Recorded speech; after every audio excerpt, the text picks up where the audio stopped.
O som ensurdecedor das máquinas parou subitamente. Os enormes portões de ferro do complexo da Antártica, na Muca, em São Paulo, fecharam-se com um estrondo metálico que ecoou por ruas repentinamente vazias. Era o fim definitivo de um batimento cardíaco que durou quase um século. Que império era esse? No seu auge, este não era apenas um prédio, mas uma verdadeira cidade-fábrica, que bombeava incansavelmente milhões de litros de guaraná e da lendária soda limonada para as mesas de domingo de todo o país. Alimentava dezenas de milhares de famílias, operava seus próprios hospitais e escolas e ditava o ritmo do coração industrial de São Paulo. Mas olhe para ela agora. Onde antes havia o barulho frenético do progresso, hoje resta apenas uma gigantesca carcaça enferrujada. A natureza selvagem e o abandono devoram implacavelmente os logotipos orgulhosos de outrora, transformando o maior símbolo do trabalho no Brasil em um fantasma urbano assustador. Como uma potência inabalável, rica o suficiente para construir sua própria miniatura de sociedade, desmorona tão completamente? A resposta não está em uma crise de vendas ou na falta de consumidores sedentos.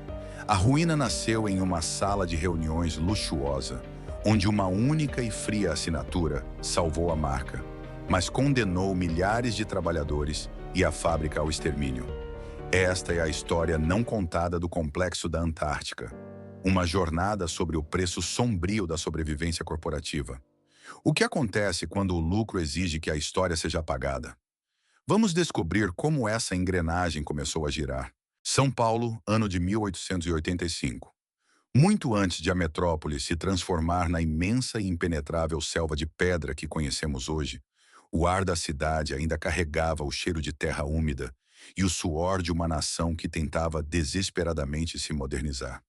Foi nesse cenário de transição, onde o Brasil rural começava a dar lugar à engrenagem urbana, que a Companhia Antártica Paulista deu seu primeiro suspiro. O início não teve o glamour de uma potência multinacional. Começou de forma rústica no bairro da Água Branca, como um modesto abatedouro de suínos e uma pequena fábrica de gelo. Naquela época, a refrigeração era um luxo raro e vital. O gelo produzido ali era a espinha dorsal que mantinha os alimentos frescos e a incipiente indústria local funcionando. No entanto, os fundadores logo perceberam que o verdadeiro ouro não estava em resfriar a comida, mas em saciar a sede de uma população trabalhadora que crescia a um ritmo frenético. O salto da produção de gelo para a fabricação de cervejas foi o primeiro grande marco, transformando a pequena operação em uma verdadeira companhia de bebidas. A fábrica começou a pulsar. O som das garrafas de vidro tilintando nas esteiras primitivas tornou-se a nova trilha sonora do progresso paulistano. Contudo, o momento que cimentaria o nome da Antártica na alma do Brasil, aquele que forjaria uma conexão inquebrável com milhões de lares, não veio da cerveja. Ocorreu décadas depois, em 1912. Em laboratórios modestos, longe dos olhos do público, técnicos misturavam água gaseificada, extratos naturais e um toque de genialidade para criar algo inteiramente novo. O resultado foi a soda limonada Antártica. O lançamento da soda limonada foi muito mais do que a introdução de um simples refrigerante no mercado. Foi um evento cultural. Em um país tropical marcado por um calor implacável, a bebida gelada, doce e cítrica foi recebida não apenas como um refresco, mas como uma pequena recompensa acessível a todos. A icônica garrafa verde logo começou a aparecer em lugares onde nenhuma outra marca conseguia chegar. Ela estava presente nos almoços de domingo das famílias italianas, que lotavam os bairros operários. Acompanhava a macarronada, as celebrações de fim de ano e os piqueniques nos parques. A soda limonada não era consumida, ela era compartilhada. Essa partilha criou um senso de pertencimento e nostalgia que nenhuma campanha de marketing milionária poderia comprar. A Antártica, outrora uma fábrica de gelo, havia se tornado um membro da família brasileira. Mas com o afeto nacional, veio uma demanda esmagadora. A sede do Brasil por sua soda limonada e, posteriormente, pelo famoso Guaraná Antártica, cresceu de forma tão violenta que as velhas instalações começaram a sufocar. A produção artesanal, onde os operários conheciam cada canto da fábrica e engarrafavam as bebidas, Com um cuidado quase maternal, já não era suficiente. A engrenagem precisava girar mais rápido, mais forte, ininterruptamente. Este foi o primeiro grande ponto de ruptura silencioso na história da companhia. A transição dolorosa de uma oficina respeitada para um colosso industrial impulsionou a empresa ao topo, mas exigiu sacrifícios. A necessidade de suprir um país inteiro em desenvolvimento obrigou a Antártica a repensar toda a sua estrutura de produção. Era preciso mais espaço, mais máquinas e, acima de tudo, mais braços. O bairro da Muca, com sua forte veia operária e malha ferroviária, foi o terreno escolhido para erguer o que seria o coração definitivo do império. A construção do imenso complexo fabril na Muca representou o triunfo supremo da vontade industrial sobre as limitações do passado. A fábrica original não existia mais. Em seu lugar, nascia um leviatã de concreto e aço. A empresa conseguiu domar a demanda e saciar a sede de uma nação em plena expansão, garantindo seu lugar no panteão das maiores corporações da América Latina. O sentimento entre os operários era de orgulho absoluto. Vestir o uniforme da Antártica era sinônimo de estabilidade, prestígio e pertencimento a algo muito maior que eles mesmos. No entanto, essa escalada monumental rumo ao topo plantou uma semente invisível nas fundações do complexo. Ao construir uma máquina tão colossal para abraçar o Brasil inteiro, a Antártica criou uma estrutura que exigiria um fluxo infinito de capital para se manter viva. O império havia sido erguido e operava em sua capacidade máxima.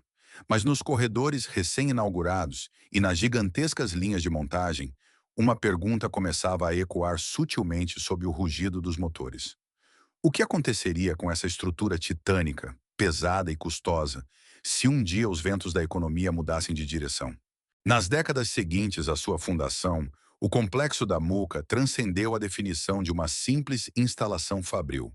Tornou-se um ecossistema autossuficiente, uma verdadeira cidade-fábrica incrustada de forma indelével no vibrante e caótico coração de São Paulo. Se o Brasil era o corpo jovem que consumia avidamente os refrigerantes, a Muca era, inegavelmente, o coração industrial que bombeava essa seiva doce e gaseificada para as veias da nação. A escala diária da operação alcançou proporções quase míticas para a época. O cenário matinal na fábrica era uma sinfonia coreografada de progresso. Todos os dias, muito antes de o sol nascer, o apito estridente da Antártica cortava o ar, convocando seu exército. Frotas intermináveis de caminhões e vagões de trem cruzavam os imponentes portões de ferro, descarregando toneladas de açúcar, vidro e essências, para logo em seguida saírem abarrotados com milhões de garrafas tilintantes. O cheiro cítrico da soda limonada e o aroma terroso e inconfundível do guaraná pairavam perpetuamente sobre o bairro, impregnando os telhados, as roupas nos varais e até a pele dos moradores. Mas a verdadeira força gravitacional deste complexo não residia apenas nas enormes engrenagens de aço ou nas caldeiras fumegantes, estava nas pessoas. A Antártica não contratava apenas mão de obra. Ela adotava famílias inteiras sob um modelo de paternalismo industrial absoluto. Para garantir a lealdade inquestionável e a eficiência máxima de seus operários, a empresa tomou para si a responsabilidade de construir um mundo paralelo, seguro e próspero. Havia hospitais exclusivos e bem equipados, destinados unicamente a tratar os funcionários e seus dependentes, do nascimento à velhice. Escolas impecáveis foram erguidas nos arredores para educar os filhos dos trabalhadores, garantindo que a próxima geração crescesse com o emblema da companhia, gravado não apenas nos cadernos escolares, mas em seu imaginário afetivo. Extensos clubes recreativos, campos de futebol e centros de convivência ofereciam lazer de elite nos fins de semana para aqueles que operavam as máquinas de segunda a sexta. Trabalhar na Antártica não era apenas bater cartão. Era um projeto de vida integral, um passaporte carimbado para a classe média emergente. O crachá da empresa funcionava como um autêntico escudo contra as incertezas e a pobreza do mundo exterior. Era comum ver 3 gerações de uma mesma família, avós, pais e filhos, dividindo o imenso refeitório que servia milhares de refeições diárias. O zumbido perpétuo das esteiras de engarrafamento era a trilha sonora de uma prosperidade que parecia eterna. Era o pináculo incontestável da era de ouro industrial brasileira, onde o tamanho da chaminé e o número de operários atestavam a imortalidade de uma corporação.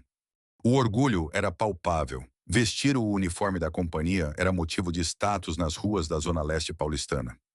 A Antártica havia se tornado uma potência soberana, tão profundamente enraizada na cultura e na economia nacional, que qualquer ideia de falência ou declínio seria tratada como pura loucura. O império estava no topo, intocável, observando o país do alto de seus silos monumentais. Porém, a história dos grandes colapsos industriais nos ensina que é exatamente no cume da montanha, onde a vista é mais deslumbrante, que o ar se torna perigosamente rarefeito.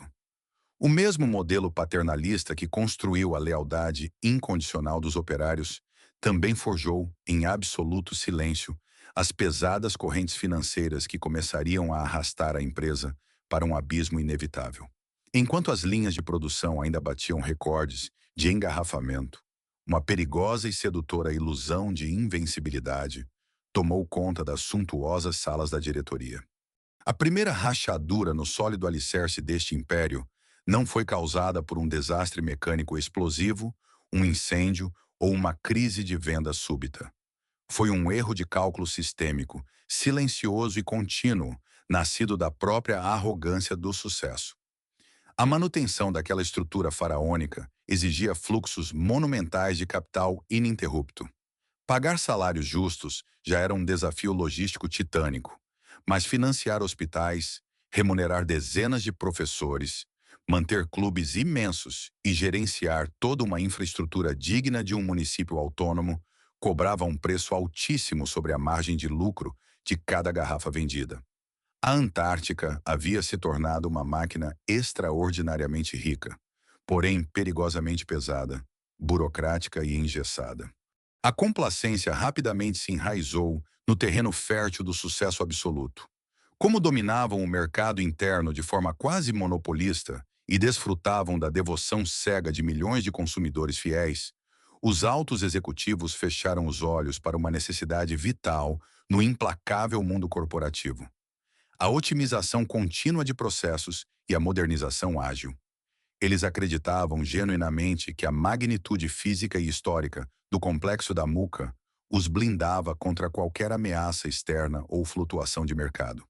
Afinal, com dezenas de milhares de funcionários devotos e fábricas operando a todo vapor, quem ousaria desafiar ou perturbar o gigante em seu sono de glória? Entretanto, a economia é uma força impiedosa, totalmente surda às tradições e cega ao orgulho institucional. O gigantesco e inflexível custo operacional da Antártica só poderia se sustentar dentro de um cenário perfeitamente alinhado de crescimento contínuo, vendas astronômicas e estabilidade macroeconômica irretocável. E esse foi o ponto cego da diretoria. A rachadura invisível nas velhas paredes de tijolos escondia uma vulnerabilidade sistêmica letal. Se o custo de vida aumentasse abruptamente, se o poder de compra da população despencasse, ou se o custo de produção saísse do controle, todo aquele magnífico ecossistema entraria em um colapso vertiginoso. O sistema era simplesmente caro demais, grandioso demais para manobrar com rapidez durante uma tempestade imprevista. E a tempestade não estava apenas se formando em algum horizonte distante. Os ventos frios da crise já começavam a uivar implacavelmente através dos portões de ferro da fábrica. Os anos dourados e pacíficos estavam prestes a colidir frontalmente com uma realidade econômica brutal, um pesadelo que o Brasil nunca havia testemunhado com tamanha ferocidade. Como um leviatã capturado em uma rede tecida pelo seu próprio peso, a Antártica logo descobriria, da pior maneira possível, que a mesma estrutura colossal que lhe garantiu o poder absoluto se tornaria a âncora pesada que a puxaria sem piedade para o fundo. O relógio da crise começou a tic-taquear e a máquina, antes perfeita, começou a sangrar. A década de 1980 chegou ao Brasil não com a promessa de um futuro brilhante, mas com o peso sufocante de uma crise sem precedentes. Nos livros de história, esse período é friamente rotulado como a década perdida. No entanto, para quem viveu o dia a dia das fábricas, das ruas e dos supermercados, não foi apenas uma perda. Foi uma guerra diária pela sobrevivência financeira.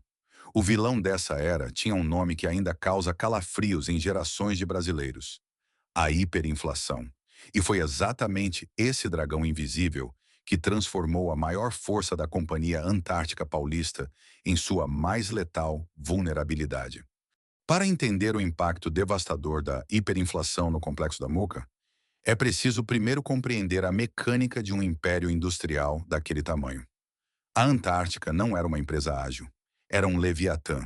Sua cadeia de produção dependia de contratos astronômicos para a compra de matérias-primas, montanhas de açúcar, oceanos de água tratada, toneladas de vidro, tampinhas metálicas e frotas de caminhões sedentos por combustível. Em um cenário de economia estável, essa escala colossal garantia preços baixos e margens de lucro inatingíveis para os concorrentes. Mas a hiperinflação inverteu essa lógica de forma perversa. Quando os preços começaram a subir, não era uma questão de reajustes anuais ou mensais. No auge da crise, a moeda derretia de manhã para a tarde. O preço do açúcar encomendado na segunda-feira já havia dobrado quando o caminhão descarregava no pátio da Muca na quarta-feira. Os fornecedores de vidro e metal começaram a exigir pagamentos adiantados ou atrelados ao dólar, recusando-se a absorver o prejuízo da moeda nacional, que perdia valor a cada hora. Para a diretoria da Antártica, acostumada com o ritmo previsível e majestoso de sua era de ouro, o choque foi paralisante. A burocracia interna, que antes servia para manter o controle rigoroso sobre o império, tornou-se uma âncora. Enquanto empresas menores e mais modernas ajustavam suas operações do dia para a noite, as engrenagens pesadas da Muca demoravam semanas para aprovar novas planilhas de custos.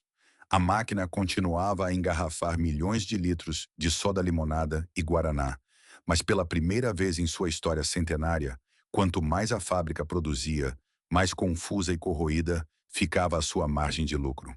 A matemática do sucesso havia quebrado. Foi então que o peso do paternalismo industrial começou a cobrar seu verdadeiro preço. A cidade-fábrica, com seus hospitais impecáveis, escolas, clubes e refeitórios subsidiados, transformou-se em um buraco negro financeiro. Manter aquela infraestrutura de excelência exigia um fluxo de caixa que a venda de refrigerantes, agora estrangulada pelos custos flutuantes, não conseguia mais cobrir com folga. Os executivos se viram diante de um dilema moral e administrativo torturante. Cortar os benefícios significava destruir a alma da Antártica, quebrar o pacto não escrito de lealdade com as dezenas de milhares de operários que dedicaram suas vidas à marca. Manter os benefícios, no entanto, significava drenar os recursos que deveriam estar sendo investidos na modernização das linhas de produção. O orgulho institucional falou mais alto. A Antártica tentou, a todo custo, preservar seu status de mãe dos operários, absorvendo prejuízos homéricos e recorrendo a empréstimos bancários com juros extorsivos. A rachadura no alicerce, antes invisível, agora era estrutural. Nas ruas da Muca e no chão de fábrica, o clima de prosperidade eterna deu lugar a uma tensão febril. A relação dos operários com o dinheiro havia se transformado em um teste de velocidade. Os dias de pagamento tornaram-se eventos de puro desespero. Assim que o apito da fábrica anunciava o fim do turno, milhares de trabalhadores de uniforme corriam freneticamente para os supermercados do bairro. A missão era comprar o máximo de mantimentos possível antes que os remarcadores de preços passassem pelos corredores com suas pistolas de etiquetas, inflando o custo do arroz, do feijão e da carne em questão de minutos. A Antártica ainda pagava seus funcionários pontualmente, mas o escudo de proteção que a empresa sempre ofereceu havia sido perfurado. A companhia não podia protegê-los de um país em colapso. O moral das tropas, antes inabalável, começou a ser substituído pelo cansaço e pela incerteza. A imensa chaminé de tijolos da Muca ainda cuspia fumaça, mas os corredores já sussurravam histórias de cortes, de atrasos em fornecedores e de máquinas que quebravam e não eram imediatamente substituídas por falta de peças importadas. A empresa sobreviveu aos trágicos anos 80 e cruzou a linha de chegada da hiperinflação, machucada, ofegante e profundamente endividada. Quando o Plano Real finalmente estabilizou a economia brasileira em 1994, parecia que o pior havia passado. Havia um suspiro de alívio coletivo nos escritórios da diretoria. A tempestade havia acabado. Contudo, a estabilidade econômica não trouxe a salvação. Ela trouxe a clareza. Sem o caos da inflação para mascarar os números reais, a verdadeira e terrível condição da Antártica foi exposta. A empresa era um dinossauro em um mundo que estava prestes a ser atingido por um meteoro. As fronteiras do Brasil foram abertas, a globalização escancarou os portões do mercado nacional e predadores implacáveis, ágeis e obcecados por corte de custos já estavam com os olhos fixos no império enfraquecido. A verdadeira guerra pela sobrevivência não havia terminado. Ela estava apenas prestes a começar. O ano de 1994 trouxe o Plano Real e, com ele, o fim do ilusionismo financeiro no Brasil. Durante a hiperinflação, a ineficiência podia ser mascarada por reajustes diários e malabarismos contábeis. Quando a moeda finalmente se estabilizou e os preços congelaram, o véu caiu. Para o imenso complexo da Muca, a nova realidade econômica foi o equivalente a acender as luzes em um salão de festas após o fim da música. A grandiosidade do passado ainda estava lá, mas a poeira, o desgaste e o cansaço estrutural tornaram-se brutalmente visíveis. A Antártica era uma gigante, mas uma gigante lenta, de respiração pesada, operando com margens de lucro cada vez mais espremidas. Enquanto a diretoria na Muca tentava entender como reorganizar sua pesada máquina paternalista em um cenário de estabilidade, uma revolução silenciosa e implacável acontecia do outro lado da trincheira. O perigo não vinha apenas das marcas estrangeiras que agora invadiam o país com a abertura dos portos. O predador mais letal falava português e conhecia intimamente o paladar do brasileiro. Era a sua histórica arquirrival, a Companhia Cervejaria Brahma. No final da década de 1980, a Brahma havia sido adquirida por um grupo de jovens e agressivos banqueiros de investimento do Banco Garantia, liderados por figuras que mais tarde se tornariam lendas do capitalismo global, como Jorge Paulo Lemann, Marcel Telles e Beto Sicupira. Eles não viam uma cervejaria como uma família ou um patrimônio histórico intocável. Eles a viam como uma planilha de custos que precisava ser otimizada impiedosamente. Em poucos anos, a cultura da Brahma foi estripada e reconstruída do zero. Os antigos diretores engravatados e seus escritórios luxuosos foram substituídos por mesas compartilhadas, bônus atrelados a metas agressivas e uma obsessão quase doentia por eficiência e corte de gastos. A meritocracia substituiu o paternalismo. Na Brahma, se uma máquina não desse lucro máximo, ela era desligada. Se um funcionário não batesse a meta, ele era substituído. O choque entre esses dois mundos era a definição exata de um conflito de eras.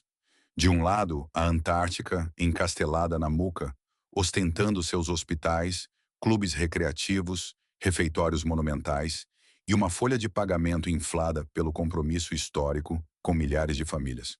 Do outro lado, a Nova Brahma, magra, veloz, brutalmente eficiente e com um caixa transbordando de dinheiro, pronto para ser injetado em uma máquina de marketing avassaladora. O campo de batalha logo se transferiu dos bastidores financeiros para as ruas, as prateleiras de supermercados e principalmente para as telas de televisão de milhões de lares brasileiros. A década de 1990 testemunhou a Guerra das Cervejas, onde a Brahma investiu fortunas em campanhas publicitárias modernas, contratando celebridades internacionais e patrocinando os maiores eventos do país. A Antártica, por sua vez, tentava reagir.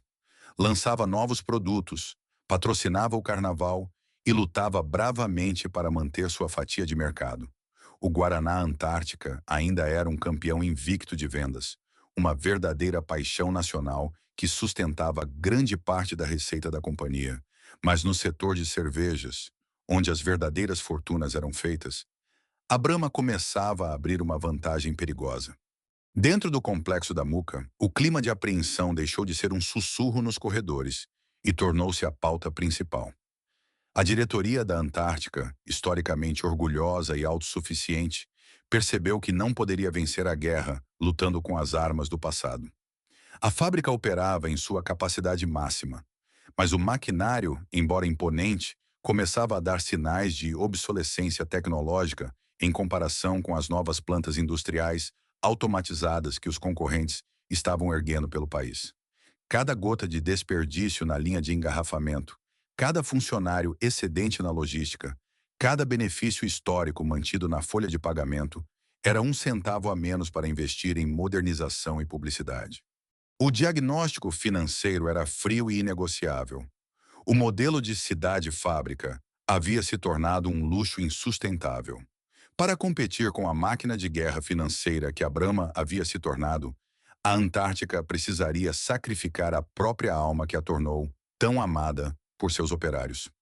O escudo de proteção estava prestes a ser quebrado de dentro para fora. Os primeiros cortes começaram de forma cirúrgica, quase imperceptível, terceirizando serviços periféricos e reduzindo investimentos na manutenção dos vastos complexos recreativos. Mas todos ali dentro, do operário mais antigo ao gerente de produção, sabiam que aquilo era apenas o prelúdio. A era de ouro do paternalismo havia terminado, e o império agora precisava escolher: manter as tradições e caminhar lentamente para a falência, ou cortar na própria carne para sobreviver ao massacre do livre mercado. Se a velha guarda da Antártica estava disposta a derramar sangue para modernizar a companhia, a questão que pairava sobre a chaminé da Muca era sombria. Até onde eles iriam? Quando as planilhas exigissem o impensável, quem seria sacrificado primeiro no altar da eficiência corporativa? A transição do modelo paternalista amado para o capitalismo de eficiência implacável não aconteceu da noite para o dia.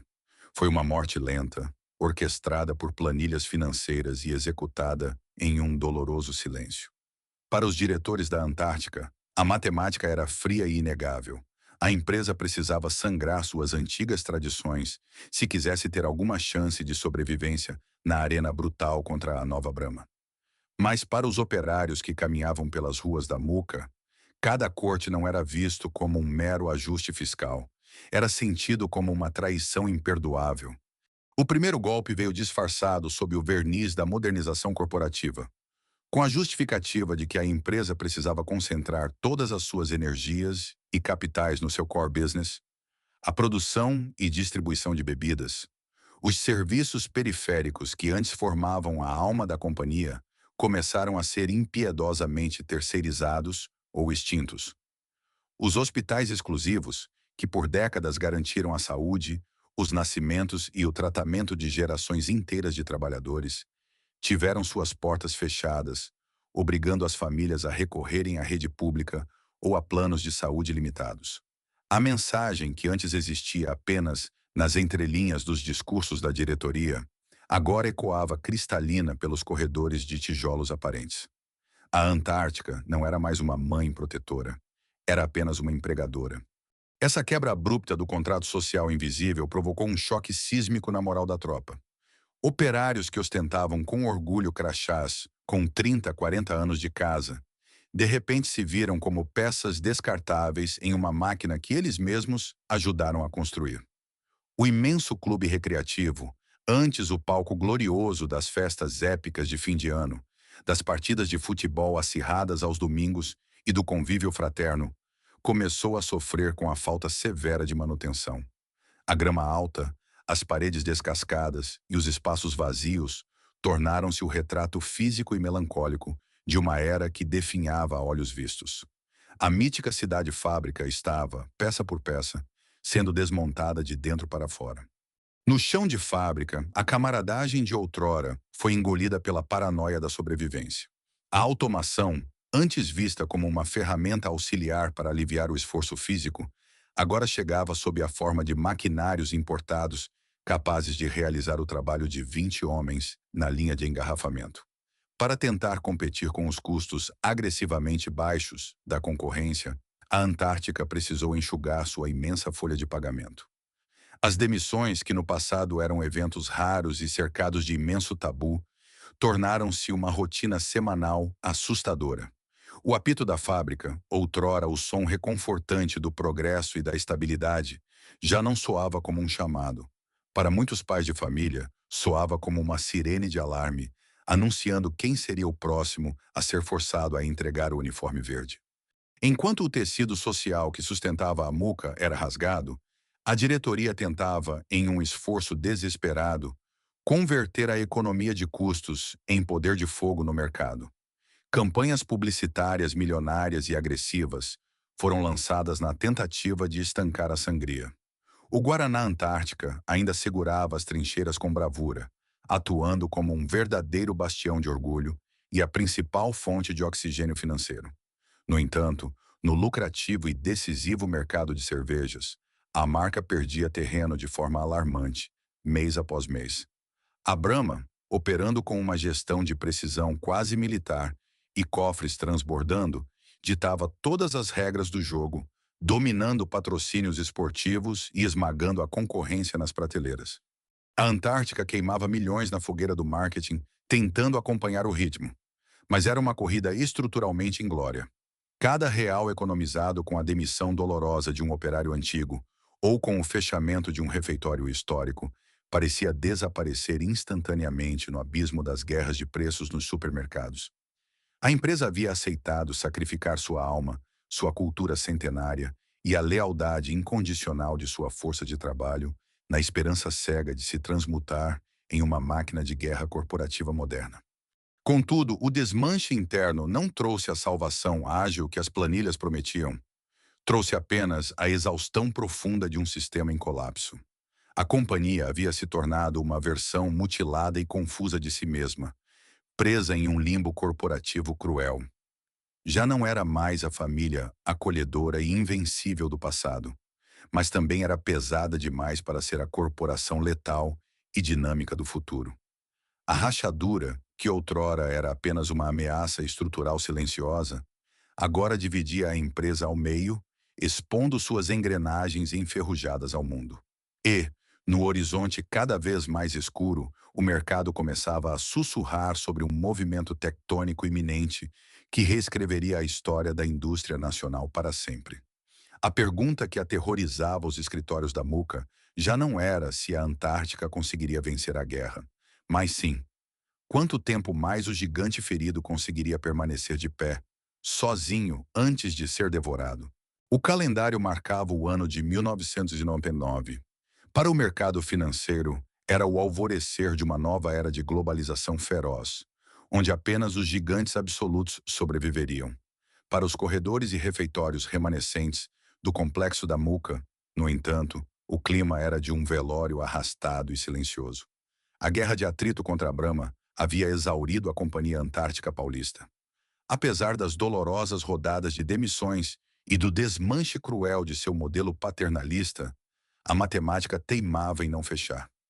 A Antártica tinha uma marca amada e o Guaraná mais famoso do país, mas faltava-lhe o oxigênio financeiro e a eficiência predatória que sua arquirrival esbanjava. Foi então que os rumores começaram a vazar pelas frestas do mercado corporativo.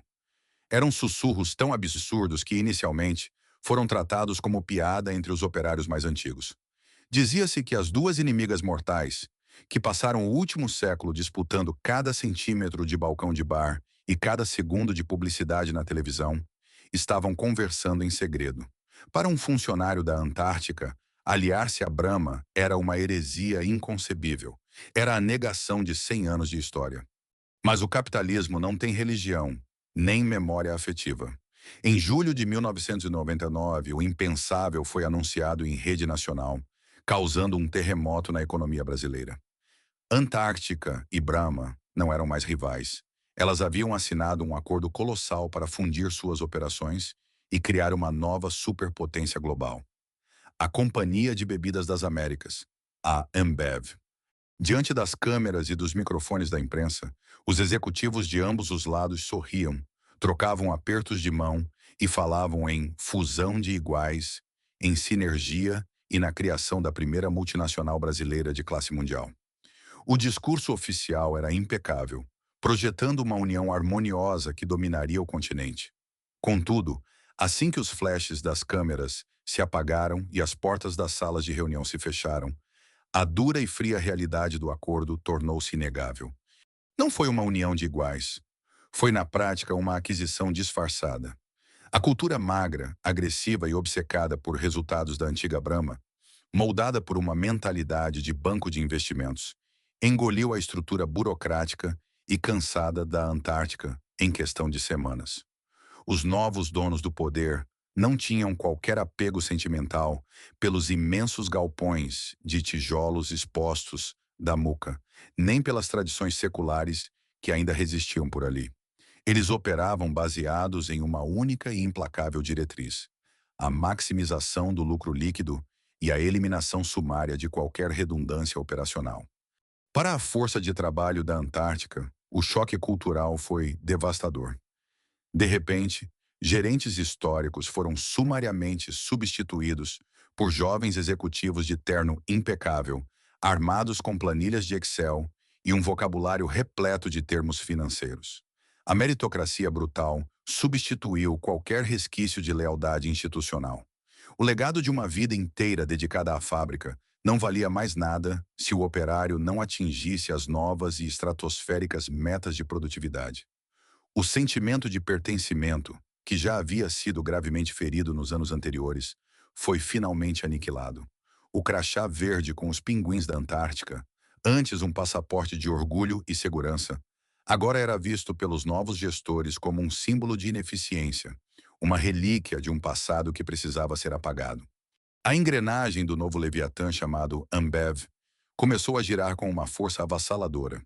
Com a fusão, a recém-criada mega empresa passou a controlar quase 3/4 de todo o mercado brasileiro de cervejas e refrigerantes. O poder de fogo era infinito, mas a consolidação trouxe à tona um problema logístico massivo. A Ambev agora possuía fábricas espalhadas por todo o país, muitas delas sobrepostas, operando a poucos quilômetros de distância umas das outras.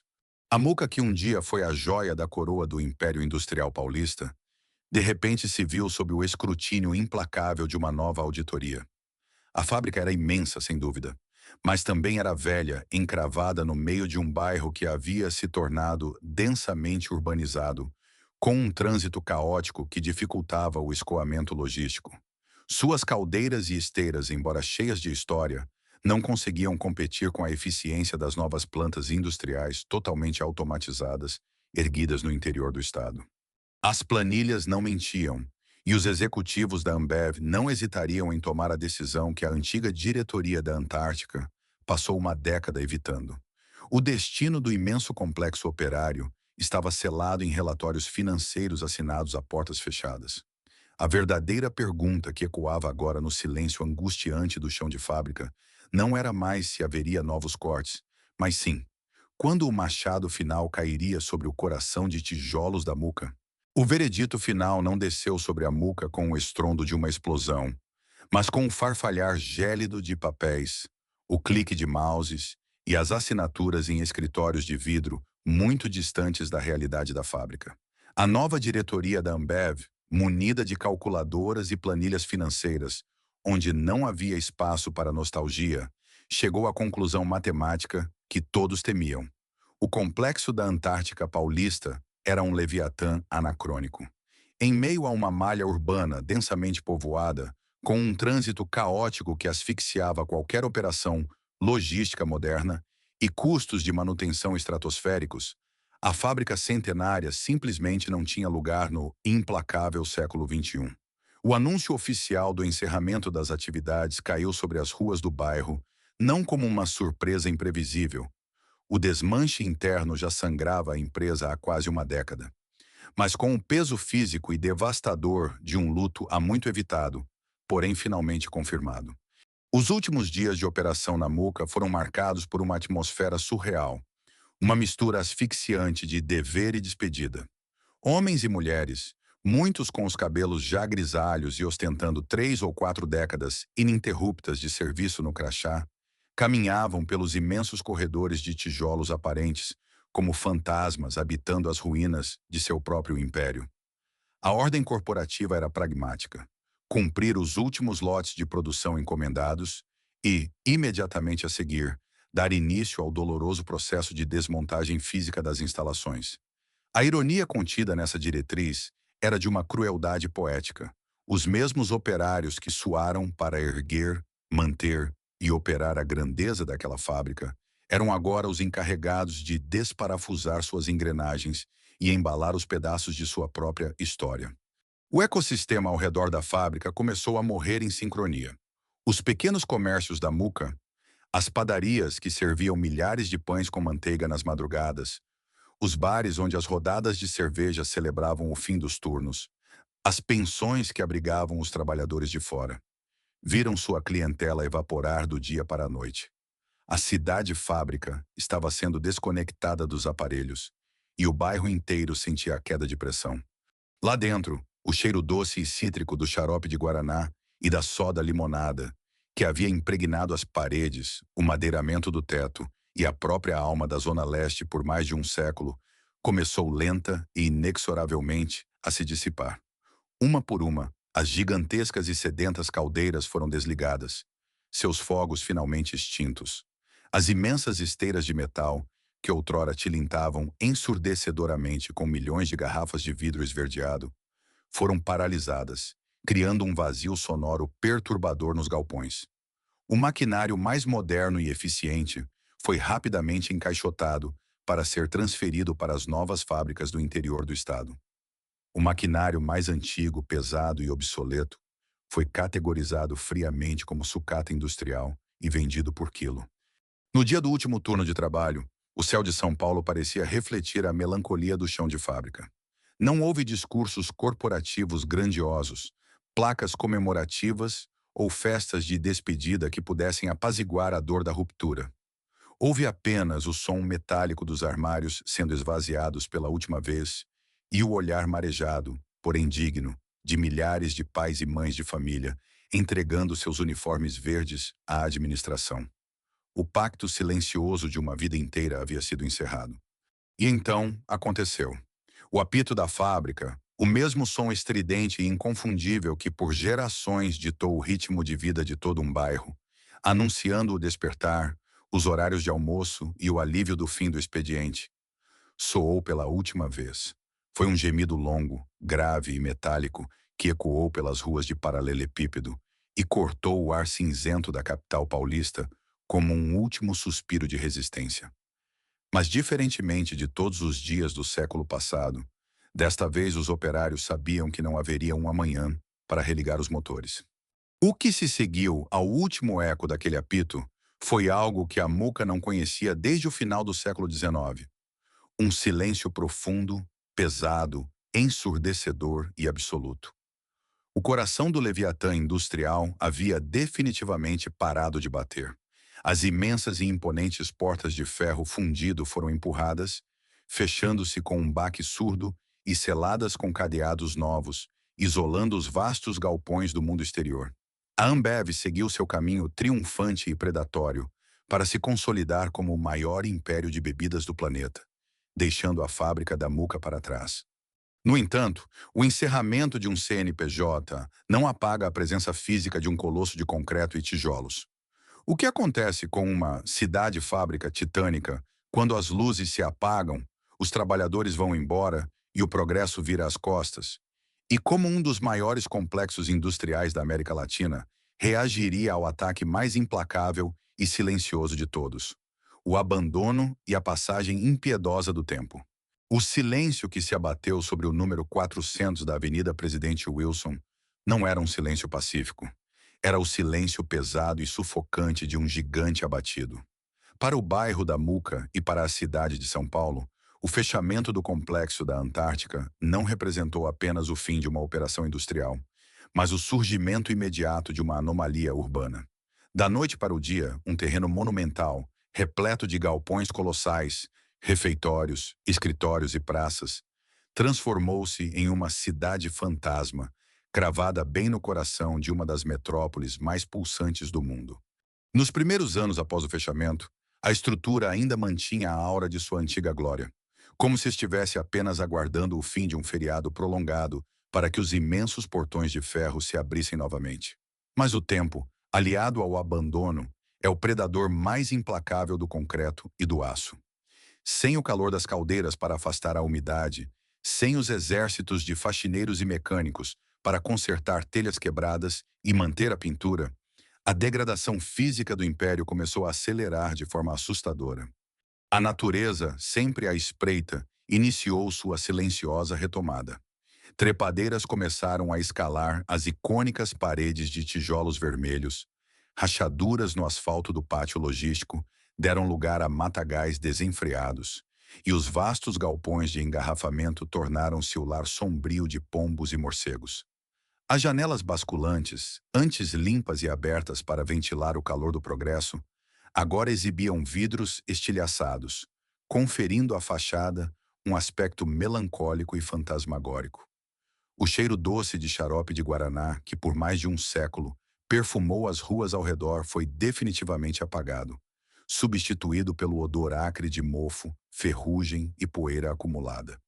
Para os moradores da Muca, especialmente os mais velhos que haviam dedicado suas vidas à companhia, passar em frente à fábrica abandonada tornou-se uma experiência emocionalmente torturante. A degradação física do complexo espelhava o declínio brutal de uma era onde o trabalho braçal era sinônimo de orgulho, estabilidade e pertencimento familiar. A outrora vibrante engrenagem econômica do bairro havia estagnado. Sem os milhares de funcionários circulando em 3 turnos diários, o ecossistema comercial encolheu drasticamente. Antigas pensões fecharam as portas, bares tradicionais perderam o burburinho do fim de expediente, e a região ao redor da fábrica mergulhou em uma letargia da qual demoraria décadas para se recuperar. Enquanto a fábrica definhava sob o sol implacável e as chuvas de São Paulo, o terreno de proporções continentais tornou-se o alvo primordial da especulação imobiliária. Para as grandes construtoras e fundos de investimento, aquele mar de tijolos antigos não era um patrimônio histórico a ser reverenciado. Era um desperdício imperdoável de espaço nobre. Projetos faraônicos começaram a ser cogitados nos bastidores, sugerindo a demolição total do complexo para dar lugar a condomínios de luxo, shopping centers e torres comerciais espelhadas. A mesma máquina capitalista de eficiência implacável que havia engolido a marca Antártica, agora ameaçava triturar seus restos físicos. A iminência da demolição acendeu um alerta vermelho entre historiadores, urbanistas e ex-funcionários. O complexo da Muca não era apenas um aglomerado de edifícios industriais.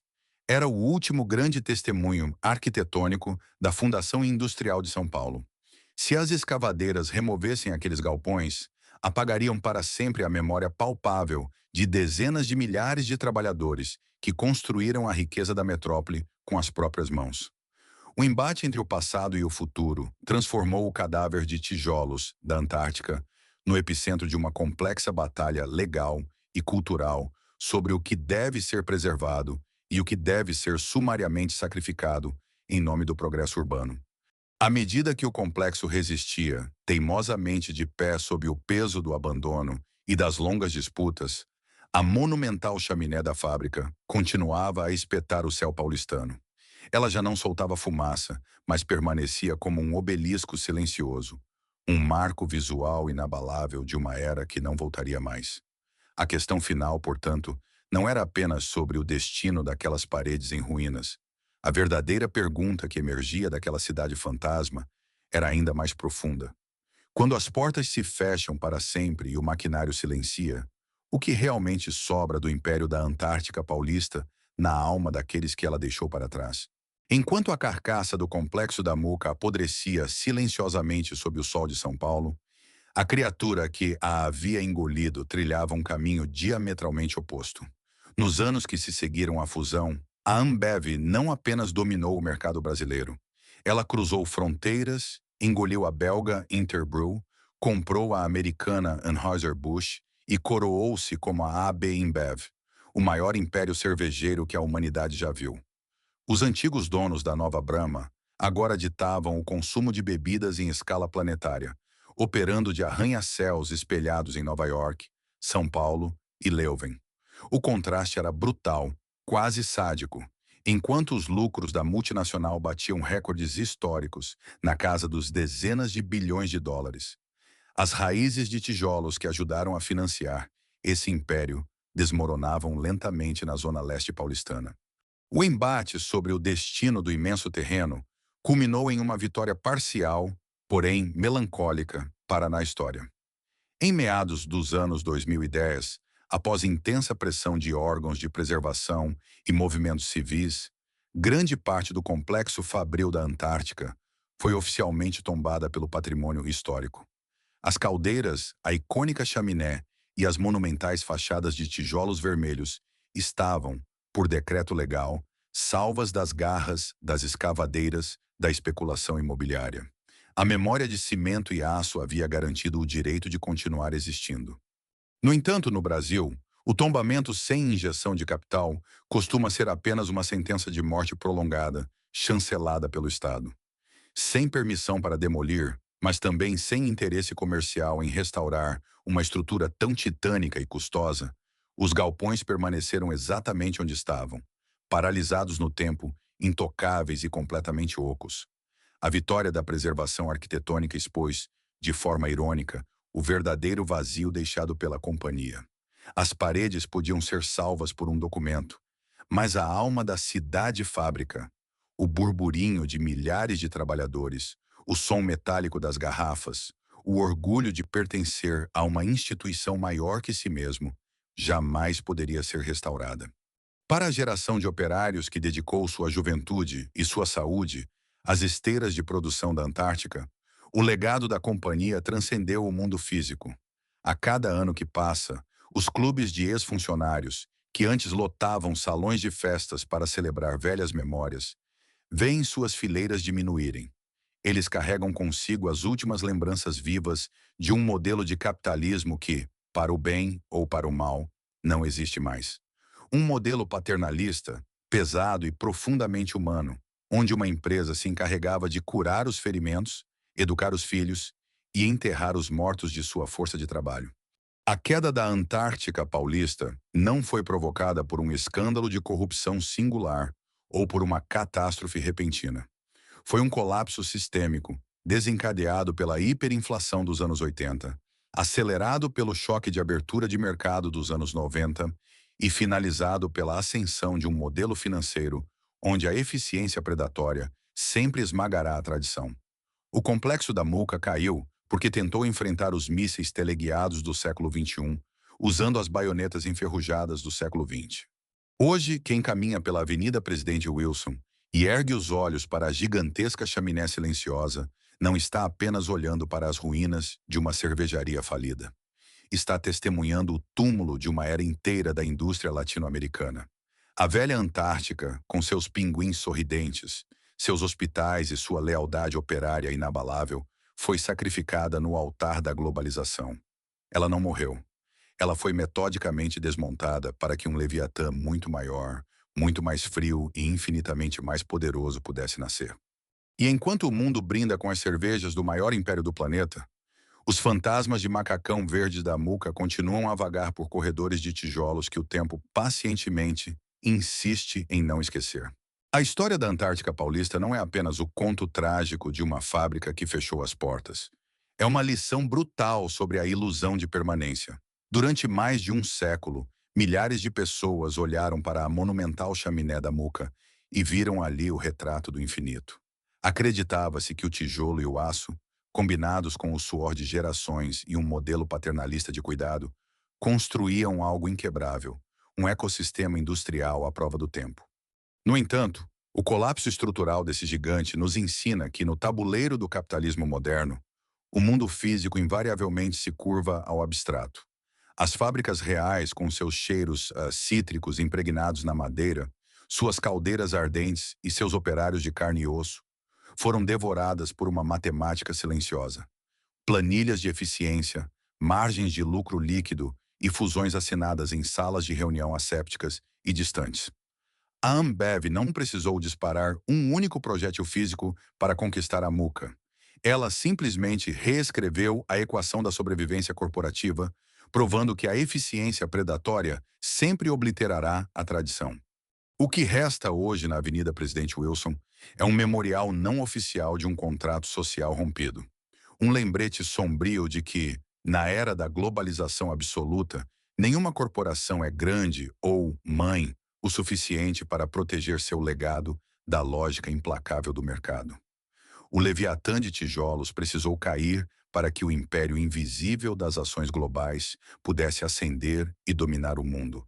E enquanto o mercado atual brinda a cada novo recorde de dividendos bilionários, o silêncio pesado da fábrica vazia continua ecoando a verdadeira pergunta: até que ponto o progresso corporativo justifica o apagamento irreversível da nossa história humana? Muito obrigado por nos acompanhar até o fim desta jornada.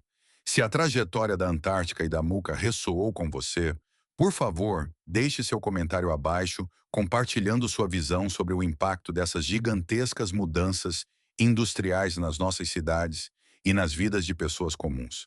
Não se esqueça de curtir o vídeo e se inscrever no canal para explorarmos juntos mais documentários profundos sobre os impérios que construíram e desconstruíram o mundo em que vivemos.